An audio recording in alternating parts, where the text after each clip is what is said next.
ছোটোবেলায় এই বাঁশের ব্রিজ দিয়ে যেতে খুব ভয় পেতাম। এতটাই ভয় পেতাম আমি কান্না করতাম। আর না হলে আমাকে এতটাই কান্না করতাম আমাকে কোলে করে নিয়ে যেত।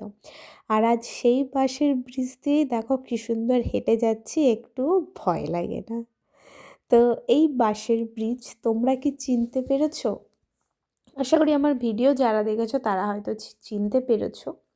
এটা হচ্ছে শিবনিবাস মন্দিরে যাওয়ার আগে যে নদীটা পার হতে হয় ওটাই ওই বাঁশের ব্রিজ। তো মেলা 3 দিন আগে মোটামুটি শেষ হয়ে গেছে, শিবরাত্রির দিন। ওই যে বনু শিবরাত্রির আগের দিন জোর করে এনেছিল তাই মেলাতে এসেছিলাম। আর আজকে মেলা শেষ হওয়ার 3 দিন পরে বান্ধবীরা জোর করেছে তাই মেলাতে আসছি। আর এই সাইডে যা দেখছো এইগুলোতেও সব দোকান তো ছিল, সব দোকান উঠে গেছে। কিন্তু আমি মেলাতে প্রথমে ঢুকে যা ভাবছিলাম পুরো ফাঁকা, কিন্তু না।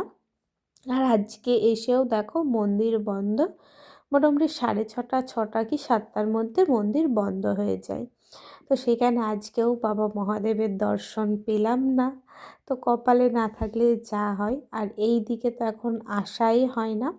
আগে যখন টুকটাক আসতাম তো টাইম পেলেই আসতাম, এখন আর আসাই হয় না। তো তারপরে এই যে মেলার ভেতরটাই চলে আসলাম। আর প্রথমেই ভেবেছিলাম যে মেলার দোকান মনে হয় পুরোই উঠে গেছে। তারপরে এসে দেখলাম যে না, অনেক দোকান আছে, শুধু কিছু কিছু দোকান উঠে গেছে। আর কিছু কিছু দোকানের জিনিসপত্র গোছাচ্ছিল যে উঠে যাবে বলে। তো তারপরে আমি আর ওইগুলো আমার 2 বান্ধবী একটু ঘুরলাম ফিরলাম।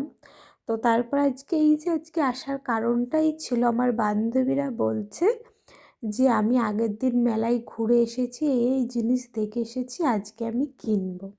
বললাম ঠিক আছে চল, তোরা কিনবি আর আমি দেখবো, আমি মেলা থেকে কিচ্ছু কিনবো না। তো তারপরে এলাম, ভালো না কিছু না কিনলে মনটা ভালো লাগে না।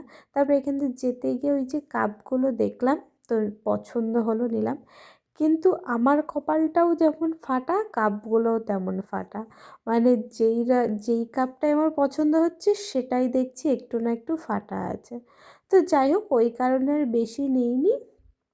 সেই কারণে 3টে মতন দেখলাম যে না, এগুলো ভাঙা নেই, ওই কারণে নিলাম। আর তারপরে এই যে আসার সময় শেষে এখান থেকে একটু দেখলাম এই একটাই জিলিপির দোকান আছে। তো এখান থেকে বান্ধবীও জিলিপি নিল, আমিও জিলিপি নিলাম। আর এই যে দেখো টুকটাক কী কী কিনে নিয়েছি। তো আর এই যে আমি এত তাড়াতাড়ি হাঁটছি তার কারণ আমার বাড়ির থেকে বারবার ফোন করছে, আর আমার বাড়িতে মামা মামি বোনুরা বসে আছে আমার জন্য। তো সেই জন্য আমি বান্ধবীদের বলছি তাড়াতাড়ি চল, বাড়ি যাব, আমার আর ভালো লাগছে না।